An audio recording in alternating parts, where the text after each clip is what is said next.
Straits brings legal and business insights at the intersection of the shipping and energy sectors. This podcast series offers trends, developments, challenges and topics of interest from Reed Smith litigation, regulatory and finance lawyers across our network of global offices. If you have any questions about the topics discussed on this podcast, please do contact our speakers. Welcome back to our next episode of Trading Straits. Thank you for joining us and welcome to our podcast about our recent survey on the impact of COVID on the shipping industry. I'm Sally-Ann Underhill, a partner in the transportation group at Reed Smith, and I split my time between our London and Athens offices. And I'm joined today by Nick Austin, a fellow partner in the Reed Smith transportation group in London, and Brett Hillis, a partner in our energy and natural resources group, with whom we work closely. The survey was entitled Navigating a Post-COVID World. But I'm not quite sure we are yet in a post-COVID world, but hopefully we are coming to the end of the current position. What to say about 2020 and COVID that has not been said before, a year of unprecedented upheaval and change. But there has been some suggestion that as well as all of the awful things that it has brought to us, including the horrors for seafarers and some parts of the industry, and a rethink in terms of globalization, it has demonstrated the value of big data and has managed to advance technological changes by, it's been said, 20 years or so, almost overnight. We certainly weren't planning to work remotely for the last 15 months or so. But let's look at what the survey says and what the industry is saying about the future. So, Nick, if you look at the survey results, technology seems to be one of the big winners of COVID in terms of its advancement. What does the industry think, or do you personally think, are the changes that are with us to stay, and which ones do you think have merely been brought about by necessity? Thanks, Sally-Ann. Yes, look, you're absolutely right that technology has been perhaps the single biggest driving force behind the global response to the pandemic. And no more so than in the shipping industry, which has faced a series of well-publicised challenges, perhaps the biggest of those being the significant difficulties with crew changes. So I think the industry's adoption of technological change has really accelerated in the last 18 months. And alongside the wider decarbonisation initiative, with which I think it's quite closely linked, it really is now receiving a huge amount of attention and a board-level strategic focus, if you like. I think essentially the pandemic has given the industry's leaders a chance to reevaluate the role of newer technologies, automated vessels, blockchain, electronic trading, as well as a more basic need for better, more advanced digital systems and infrastructure. As to which are here to stay, it's perhaps too early to tell.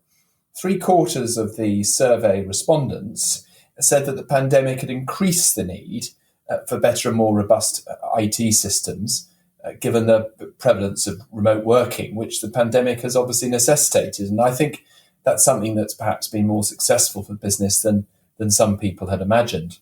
But of course, that requires a greater technical reliability to manage the risk, but also increased protection too. The industry remembers, I suppose, all too well, the cyber attack which crippled Maersk a few years ago. So there's no doubt remote working is here to stay for at least part of the time for many people. And that means those improvements in systems, I think, are here to stay, even though necessitated by the pandemic. I think a couple of other points I'd make, Sally-Ann, is that there is an increasing focus, and has been, on electronic bills of lading, electronic trading documents, whose time, some say, may finally be coming. Initiatives to reduce reliance on paper in international trade have been around for many years, but there does seem to be a really renewed focus on it as a result of the wider emphasis on digitalisation during the pandemic. And in fact, legal systems are starting to realise that they need to catch up. The Law Commission in the UK has recently published their proposals to update the legal framework for a world in which electronic trade documents are more widely used. So that's definitely a space to watch. Automated vessels, they don't require crew, and which could therefore have been operated throughout the pandemic without the crew change crisis affecting them, and not least in terms of the human costs that has entailed. And I see that 39% of our respondents said automation was likely to be the biggest driver of technological change in the next 5 years. We know that countries like the US and South Korea are moving forward with really ambitious projects to assess the viability of that. So it's gaining some traction. And just a final word on this question, Sally-Anne, about decarbonisation and the IMO's target to halve shipping emissions by 2050. Another 39% of our survey respondents, so the same as the proportion who said automation was important, said that the single biggest factor would be the technology required to achieve that target. Renewable fuels, the machinery, the infrastructure needed to deliver that. And because climate change is such a big issue, that may end up being the one that's at the top of everyone's list for some time to come. I was thinking about your role, Sally-Anne, and the work that you do. The cruise industry has obviously been hugely hit by the pandemic, with 93% of respondents saying it has been the most impacted sector in the shipping market. What do you think about the industry? Does it have a bright future? And what do you think the challenges are to achieving that? Yeah, it's certainly an interesting year for the cruise industry. I'm not sure we'll ever completely forget what happened last year and the shock that everybody was experiencing in March. If you remember, looking back, what happened was that Italy was the first European country really affected and in the news with COVID reports. And what happened at that time was really unprecedented in terms of there being cruise ships in the Med that started to be turned away from Italian and then other ports just because somebody on board had a sniffle, or a slightly raised temperature. And also have to bear in mind that this was the first time really, certainly in any of our living memories, and I think most people's living memories, of anything even remotely like this in Western Europe or the States. So, obviously, sadly, Asia has had previous experience of epidemics and there was in some way a plan of action. But in Europe and the States, there was a genuine fear as to what was going to happen and how everyone would cope. So I remember distinctly giving advice on the night before the fateful Friday, the 13th March, on which all cruise ships and cruises were suspended. And as we had seen up and in the run up to that, we had got cruise ships that were unable to complete their cruises and really awful tales that were in the press of passengers who were on board cruise ships, some of them in windowless cabins, others who had COVID but weren't allowed to get off the vessel and were therefore kept on board in really confined spaces. And some people died in those circumstances. So that's obviously led to litigation and compensation, and perhaps potentially, interestingly, for the future of cruise ships, a number of cruise credits for those same passengers, assuming they survived. So at the time the survey went out to the cruise industry, to the industry as a whole, it was said that 93% of people thought that the cruise ship industry was going to be affected. And I think at the time that was really true. It was thought that it was going to have a massive long-term effect. But I think we have to remember that prior to March 2020, it was a really booming industry. So the demand for cruises had probably never been higher. And even during this time when people haven't been able to cruise properly, there's become this new demand for what's known as a cruise to nowhere. So it started off in Singapore, but if you Google it, you can find them in Australia. There's quite an extensive one from Sydney. And also we're beginning to see everything opening up. So we've got Italian ports now allowing large cruise ships in. I've read this week about Spanish ports opening up, and even in the States, there's reference to cruises reopening and restarting by the middle of July. So I think that although there was this concern, and there probably is still a relatively high level of concern as to how it's all going to pan out, I think it's going to survive and will thrive. I think that obviously there's been a lot of job losses, and a lot of the smaller operators haven't survived. And we've seen older and smaller vessels being sold and being sent for recycling. So perhaps there'll be a change in dynamics to the newer and larger cruise companies. But even saying that, I know of some smaller operators or some people who've split off from old operators who've started to rejuvenate and rebuild their industry on some level. And I think that the vaccination programme will be essential to that. I think obviously things like hygiene and practices will perhaps change for the good and longer term. I mean, I personally quite like the fact that people on trains now have masks on and they're not sneezing or coughing on me. And I'm sure that can't be a completely bad thing. But ultimately, I think that the demands, not to mention all those cruise credits, will mean that it will survive. But that doesn't mean there's not challenges. I mean, confidence has obviously been massively knocked. And I think that the cruise companies have really got that in their own hands. They've got to rebuild that confidence for their passengers and have a plan of action going forward.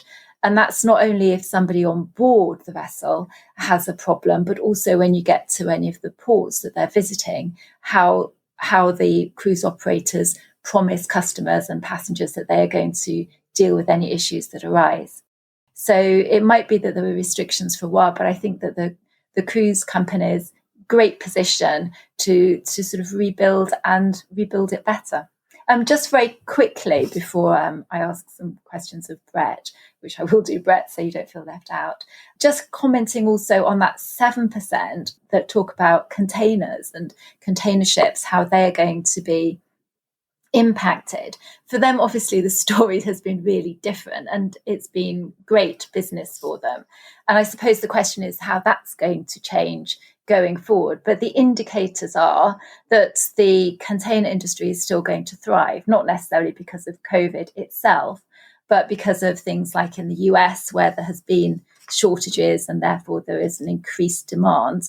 And also there's been reference to misallocation of shipping containers, and there's been sort of an upward pressure on the rates. So I think, there are winners and losers in almost all circumstances. But I think that containers are going to continue to do well, and I'm confident about the cruise industry as a whole. So, Brett, I promised that I would ask you, with your sort of trade specialisation and your experience with sanctions work, one of the things that seems to have happened is that globalisation has been really hit by COVID. And there's that sort of closing of borders and industries shut down. So what does the industry think are the next steps, or do you think are the next steps in terms of the reintroduction of trade routes? Or do you think they're likely to be impacted in the longer term? I think it's like a really interesting question. So during the height of the COVID pandemic, we saw, some disruption, considerable disruption to trade routes. And I think this was primarily through a couple of causes. And firstly, because the pandemic sort of forced some ports to close. And so that meant that vessels were finding themselves having to change route, in order to find an accessible port to kind of carry on business. And this, did impact, some trade routes. So, one of the examples that's given in the survey is flour exports from Kenya to Europe, which were, at one point, fell by 50%. At the same time as disruption from that, we saw, increases in demand for some products. Who can forget some of the sort of panic buying that took place in Europe and in the US? So you saw kind of pressure on trade routes, from that. So there was lots of short-term disruption. But I think, the question that people were asked in the survey on this, interestingly, was, do you think trade routes will change as a result of COVID-19? And, it's really interesting. Just over 2/3, 67.5% of those who responded to that question said no. They didn't think that trade routes would change as a result of kind of COVID-19. So there's clearly there, a view. I think that, COVID-19 will not be a cause of changes to trade routes. I think you can maybe look at this issue sort of slightly more broadly, though. And I think, generally, and I think we've seen this also with technology, one of the things with COVID is perhaps it speeds up kind of changes and processes which perhaps would have taken place already, but it accelerates them. And I think, COVID, a part of the zeitgeist at the moment, I think, is a sense of people looking much more closely at the kind of environmental, the security kind of aspects of the human rights aspects of kind of long supply chains, and this impacts kind of trade routes as well. So we're seeing kind of legislative moves, for example, in the European Union, where there's a proposed directive which will require companies to undertake environmental kind of and human rights diligence on their supply chains. So I do think, whereas COVID itself is perhaps not necessarily the cause of changes to trade routes, I think that probably what COVID may have done is kind of uncovered, some perceived risks around very long kind of international supply chains. And so as part of people's kind of risk management, but also sort of as part of how people kind of manage kind of environmental, human rights type issues, I think there will be more kind of questions raised about those kind of supply chains and therefore trade routes, which are long or kind of complicated, or where it's difficult to uncover kind of exactly where a product comes from. Thanks for that, Brett. I think that's a really interesting insight into that particular aspect of the survey. And Sally-Anne, I thought your insights also into the cruise industry were really useful too. It falls to me to say thank you to everyone for listening today. We hope you found this podcast interesting and helpful, and that you've had a chance, or you'll get a chance, to read the survey if you haven't seen it already. By all means, do contact any of us at Reed Smith if you want to chat about any of the issues we've discussed today in more detail. We'd be delighted to speak to you. Trading Straits is a Reed Smith production. Our producer is Ali McArdle. For more information about Reed Smith's energy and natural resources or transportation practices, please email tradingstraits@reedsmith.com. You can find our podcast on Spotify, Apple, Google, Stitcher, and reedsmith.com, and our social media accounts at Reed Smith LLP on LinkedIn, Facebook, and Twitter. This podcast is provided for educational purposes. It does not constitute legal advice and is not intended to establish an attorney-client relationship, nor is it intended to suggest or establish standards of care applicable to particular lawyers in any given situation. Prior results do not guarantee a similar outcome. All rights reserved.